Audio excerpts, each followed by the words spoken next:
ہائے ہائے، اگر تم خامند ہو تو بیوی کے لیے رحمت بن جاؤ، بیوی ہو تو خامند کے لیے رحمت بن جاؤ، ایک دوسرے کو عزت دو، ہاتھ اٹھانا، گالیاں دینا، یہ کہاں کی انسانیت ہے؟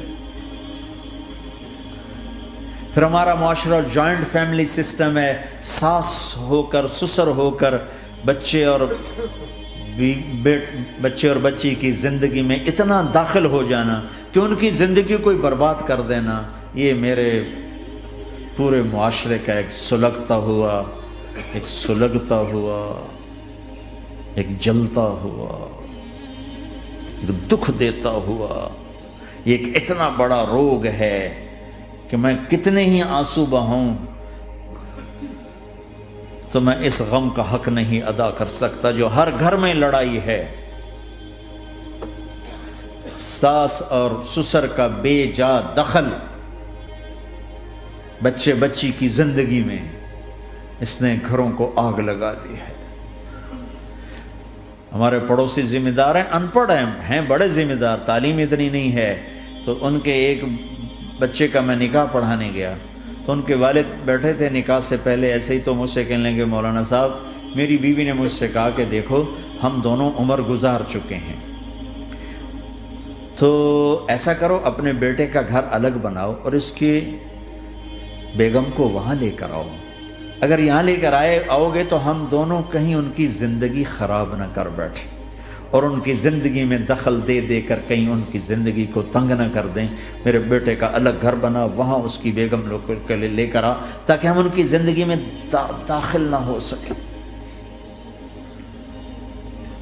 میں حیران ہو کر ان کو دیکھ رہا کہ ان پڑھ باپ، ان پڑھ ماں، اور اتنی اعلیٰ درجے کی بات۔ اب ہر آدمی میں یہ سخت نہیں کہ اپنے بیٹے کے لیے الگ گھر بنائے، یہ تو ہمت ہے کہ ان میں دخل دینا چھوڑ دے، کہ خامند سے زیادہ خامند کے ماں باپ اس کی بیوی پہ حق جتا رہے ہوں، یہ میرے نبی کی معاشرت نہیں ہے۔ میں دکھ سے کہہ رہا ہوں، اب محسوس نہ فرمائیں، کوئی عورت ساس ہے تو محسوس نہ کرے، کوئی سسر بیٹھے محسوس نہ کریں، میں درد بھری فریاد کہہ رہا ہوں، یہ میرے معاشرے کا سلگتا ہوا ایک مسئلہ ہے، ایک گہرا داغ ہے جس نے زندگیوں کو تباہ و برباد کر کے رکھ دیا ہے۔ کہیں اس کو الٹ بھی ہوتا ہے کہ آنے والی لڑکی ایسی بدتمیزی کرتی ہے کہ اس کے خامند کے ماں باپ کو بے عزت کر کے رکھ دیتی، رشتہ داروں سے توڑ کے رکھ دیتی ہے، یہ کیسز بھی ہیں لیکن یہ تھوڑے ہیں، یہ دوسرے والے زیادہ ہیں۔ میں اپنے نبی کی معاشرت بتانا چاہتا ہوں کہ میرے نبی کی زندگی میں محبت کے سوا کچھ نہ تھا، کل کائنات کے نبی ہیں۔ اور حضرت عائشہ سے کہہ رہے، عائشہ دوڑ لگائیں، عائشہ دوڑ لگائیں۔ کوئی یہاں کہہ سکتا ہے، کوئی مولانا کہہ سکتا ہے بیوی سے آؤ بیگم دوڑ، تمہارے کو گھر ہی نکل تھی دوڑنا کتنے، چلو پوڑیاں چڑھ دے رہا کرو، پوڑیاں چڑھو ہیں۔ عائشہ دوڑ لگائیں، کون کہہ رہے ہیں؟ دو جہان کے سردار عائشہ دوڑ لگائیں، تمہاری تو بزرگی فوت ہو جائے۔ تو آپ نے صحابہ سے کہا، ایک سفر سے واپس آ رہے، جاؤ بھائی سب آگے چلے جاؤ، وہ سارے آگے چلے گئے، جب وہ نظروں سے غائب ہو گئے، عائشہ آؤ دوڑ لگائیں، دونوں نے دوڑ لگائی۔ حضرت عائشہ فرماتی میں آگے نکل گئی، کچھ سال گزر گئے تو میں ذرا موٹی ہو گئی، تو ایک سفر سے واپس آ رہے تھے، آپ نے کہا صحابہ سے چلو بھائی آگے، سارے صحابہ آگے چل کے غائب ہو گئے، کوئی نظر نہیں آ رہا، تو پھر آپ نے کہا عائشہ دوڑ لگائیں، میں کہا لگائیں، کہا میں ہم نے لگائی تو میں ذرا موٹی ہو گئی تھی، تو نبی آگے نکل گئے، تو پھر آپ نے فرمایا ہذہ بتلک، عائشہ آج میں نے اپنا بدلہ لے لیا، اس وقت تم جیت گئی تھی، آج میں جیت گیا۔ آپ نے نبی کی زندگی پڑھو اللہ کے واسطے کہ آپ نے گھر کیسے چلائے، کھانے کو کچھ نہیں اور بیویاں خوش ہیں، سلوک تھا نا، کھانے کو کچھ نہیں ہے، 2 مہینے چولہا نہیں جلتا ہے، لیکن بیویوں کو ایسی محبت تھی کہ وہ قربان ہوتی جا رہی، اور یہاں سب کچھ دے کر گھروں میں آگ ہے، اس لیے کہ بول ٹھیک نہیں، نہ خامد کا بول ٹھیک ہے نہ بیوی کا بول ٹھیک ہے، اور عام طور پر زیادتی چونکہ مردوں کی طرف سے ہوتی، کبھی عورتوں کی طرف سے بھی ہوتی، میں تو دونوں کے لیے بات کر رہا ہوں۔ اس زبان کو میٹھا کرنا سیکھ لو، اگر اپنے گھروں کو چین سے سکھ سے بھرنا چاہتے ہو تو چیزوں سے نہیں آئے گا، تمہارے سلوک سے، بیہیویئر سے آئے گا۔ اپنے سلوک اچھے کرو، اپنے رویے اچھے کرو۔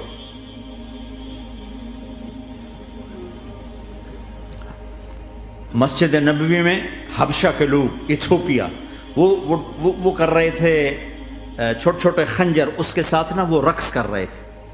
تو حضرت عائشہ کے کان میں آواز پڑے کہ یا رسول اللہ میں نے دیکھنا ہے۔ تو کوئی ہمارے ایسا ہوتا کہتا تو لایا نہیں کرتی، فضول کام دیکھتی، تو نبی کی بیوی کو چل بیٹھ قرآن پڑھ، چل مصلی پہ بیٹھ جا، چل تسبیح پڑھ۔ تجھے خیال کیسے آیا دنیا میں دین مٹ رہا ہے، تمہیں خیال کیسے آیا کہ تو تماشا دیکھتی ہے؟ آپ نے کہا آؤ دیکھتے ہیں۔ خود آپ دروازے میں کھڑے ہو گئے اور عائشہ کو پیچھے کھڑا کر لیا۔ عائشہ رضی اللہ فرماتی میں آپ کے پردے میں کھڑی ہو کر میں دیکھتی رہی یہاں تک کہ آپ تھک گئے، ہمارے نبی تھک گئے، اور تھک کے نا کبھی یوں ہو جاتے،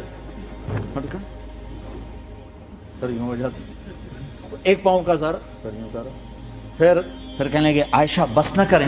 میں نے کہا نہیں ابھی میرا دل نہیں بھرا۔ کہا اچھا ٹھیک ہے۔ پھر کبھی یوں ہو رہے ہیں، کبھی یوں ہو رہے ہیں، کبھی یوں ہو رہے ہیں، کبھی یوں ہو رہے ہیں۔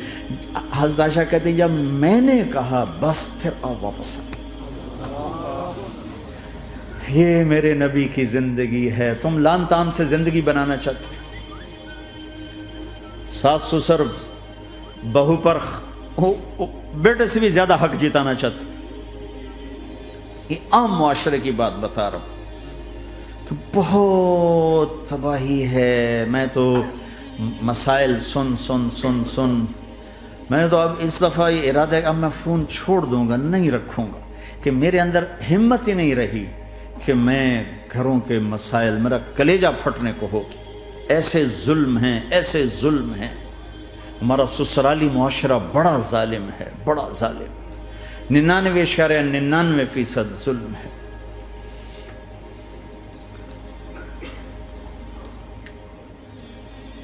یہاں آنے سے پہلے ایک بچی کی پنڈی سے اس کا فون آیا کہ سسرال نے کہا تھا بچی ہوئی تو طلاق دے دیں گے۔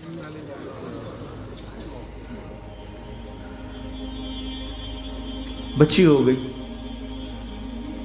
میں نے ہاتھ جوڑے، پاؤں پکڑے، میرا کیا قصور ہے، اللہ کی تقدیر ہے۔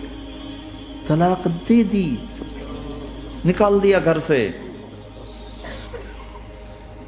حج میں 2 بچہ بچی ساتھ تھے ابھی میرے حج میں، تو 22-23 سال کا بچہ تھا، اتنی سال کی بچی تھی، تو وہ میرے ساتھ حج میں اکٹھے تھے۔ تو ہم عرفات میں تھے، تو وہ بچہ میرے پاس آ گیا اور کہا بس مولانا میں اپنے گھر سے بڑا تنگ ہوں اور میں نے فیصلہ کیا میں جاتے اپنی بیوی کو طلاق دے دوں گا۔ میں نے کہا شادی کتنا عرصہ؟ کہا 3 سال۔ میں نے کہا بیٹا ایسا نہ کرو، میں جب حج سے ہم واپس جائیں گے نا عزیزیہ میں، تو تم دونوں میاں بیوی میرے پاس آنا۔ تو ہم جب واپس گئے تو میں نے پہلے اس کی بچی کو بلایا اور وہ خود ہی ملنے آ گئے کہ میرے کچھ مسائل ہیں۔ پھر اس نے بیچارے نے اپنا دکھڑا شروع کیا، تو کہا جی 1 سال بچہ نہیں ہوا تو میری ساس نے مجھے اتنا ذلیل کیا، سسرال نے، یہ تو بانجھ ہے، یہ تو بانجھ ہے، اس کا تو ہونا ہی نہیں ہے، اور اتنے تانے کہ میرے ماں باپ بھی رو برا حال، میرا رو برا حال۔ پھر آخر یہ ہوا کہ چلو میڈیکلی دیکھا جائے، ٹیسٹ کیا گیا تو فالٹ بچے میں نکلا، میں تو کلیئر تھی، تو پھر میری ساس کی ٹیپ بدل گئی۔ تو تقدیر ہے، تقدیر میں لکھا تھا ایسے ہی، تقدیر ہے، اب تقدیر آ گئی، اللہ کی رضا پہ پہلے اس کو ذلیل کیا ہوا تھا، اور جب بیٹے میں فالٹ نکلا تو اب یہ تو تقدیر ہے، تو اللہ کی رضا پہ راضی ہو جائے۔ یہ چھوٹے چھوٹے مسائل۔ جب میں نے تھوڑی سی ان سے سٹنگ کی تو ابھی میں اس سے فون سے ان ٹچ ہوں کہ کہیں یہ پھر بے وقوفی نہ کر بیٹھے۔ کہا مولانا ہمارا گھر سکھی ہو گیا پر ماں باپ دونوں ناراض ہو گئے۔ میں نے ان کی ناراضگی کی فکر نہ کر، انہیں راضی کرنا تیرے ذمے، تیری بیوی کے ذمے نہیں ہے، تو اپنا حسن سلوک باقی رکھ۔ اس حد تک یہ ہمارے گھروں میں جو نہ جاننے کی وجہ سے دیکھو تمہارے یہاں ٹریفک کا سسٹم کتنا اچھا ہے، 10,000 گاڑیاں چل رہی ہوں، ٹریفک بلاک نہیں ہوتی، چل رہی ہوتی، چونکہ ہر آدمی اپنی لائن میں چل رہا ہے۔ اور ہمارے پاکستان میں 10 گاڑیاں کٹھی ہو کے سر پھنسا کے کھڑی ہو جاتی ہیں، ساری رات کھلوتے رہتے ہیں، راہ نہیں دیتے، کھلوتے ہیں کئی دفعہ او تو ہٹ او تو ہٹ او تو پیچھے ہو 200 گاڑیاں ادھر 200 ادھر. یہ چونکہ میں روز سڑکوں پہ چلتا ہوں، روز یہ تماشا دیکھتا ہوں. اگر تم اپنی لائن میں رہو تو کوئی فساد ہی نہیں. جب تم اپنا بیریئر کراس کرتے ہو پھر فساد شروع ہو جاتا.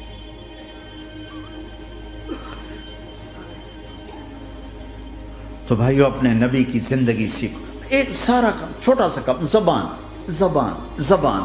غیبت چھوڑ دو، جھوٹ چھوڑ دو، گالی چھوڑ دو، تانا چھوڑ دو، طنز چھوڑ دو، برا بھلا کہنا چھوڑ دو، بلکہ حوصلہ افزائی کرو، تعریف کرو. ایک ہماری دھوبن تھی ماسی شریفہ، مرحوم 85 میں فوت ہوئی، سن 85، بہت لڑاکی تھی. تو وہ آگے ایک دن میری بہن کے پاس کہنے لگی بی بی میری یہ نوہ میں نال بڑا لڑتی آپ تھی، میں نے کوئی تویز دے ساریا میری یہ نوکر بن جائے. تو وہ میری بہن نے ایسے نا ایک کاغذ پر نا وہ کل لکیریں لکونے لگا کے تو ایسے بالکل رول کر کے کہا کہ ماسی شریفہ جب تیری لڑائی شروع ہو نا تو نے یہ تعویذ یہاں رکھنا ہے،